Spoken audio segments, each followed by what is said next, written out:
যাচ্ছে। ঘড়িতে তখন ভোর 6:44। আমরা অলরেডি বেরিয়ে পড়েছি। মা এবারে দারুণ খুশি, কারণ শুধু আমরা গেছি বলে তাই নয়, এই প্রথম এত সকালে হাজির হয়েছি বলে আরো বেশি খুশি হয়েছে।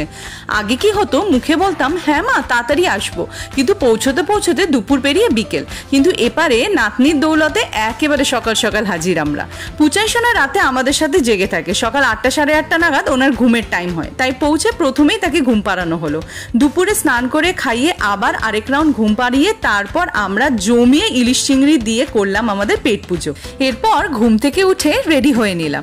পুচাইয়ের ঘুম ভাঙলে একটু বেরালাম। আসলে পরের দিন ছিল রাখি, তাই কিছু কেনাকাটি করার ছিল। বাড়ি ফিরে পুচাই সোজা আমার কোলে এসে মিষ্টি মিষ্টি আওয়াজে গল্প শুরু করলো, সাথে তার চাই আদর। এরপর তার পাপা যেই জুন বলে ডেকেছে অমনি তার কোলেও যাওয়া চাই।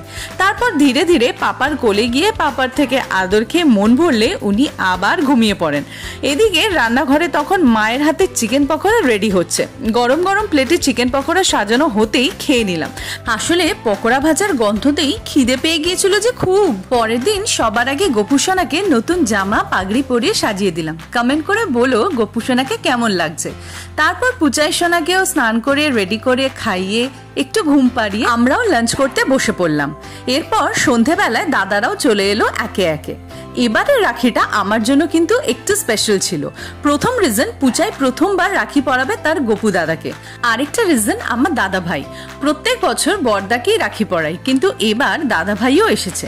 আসলে এতদিন দাদা অরুণাচলে থাকার জন্য সে কোনো রাখি ভাইফোঁটাতেই আসতে পারতো না, কিন্তু এখন দাদা বরানগর রামকৃষ্ণ মিশনে চলে এসেছে, তাই এবারে রাখিতে ও আসতে পেরেছে। তো এরপর তো রাখি পরানোর পালা। বড়দাকে সবার আগে রাখি পরাতে শুরু করলাম। বড়দাকে রাখি পরিয়ে মিষ্টি খাইয়ে দাদা ভাইকেও রাখি পরিয়ে দিলাম। গিফট দেওয়া গিফট নেওয়া শেষ হলে ডিনার সার্ভ হয়ে গেল। বাড়িতে বানানো বিরিয়ানি আর চিকেন চাপ। দাদাদের ডিনার কমপ্লিট হলে বেশ কিছুক্ষণ বসে জমিয়ে গল্প করে তারপর টাটা বাই বাই করলাম দাদাদের। এরপর আমরাও ডিনার করতে বসে পড়লাম। এরপরের দিন আমাদের ফেরার পালা।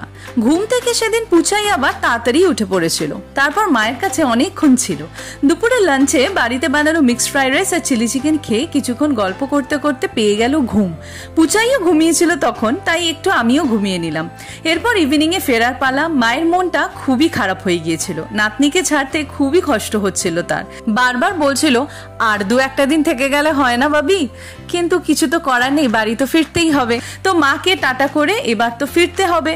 পেট ভরা থাকলে পুচাই গাড়িতে কিন্তু বিন্দাসই থাকে। অনেক সময় ঘুমিয়ে পড়ে, আবার অনেক সময় রাইডও এনজয় করে। তো 2 দিন মায়ের হাতে রান্না ভরপুর মায়ের আদর খেয়ে পুচাইকে নিয়ে তারপর বাড়ি ফিরলাম।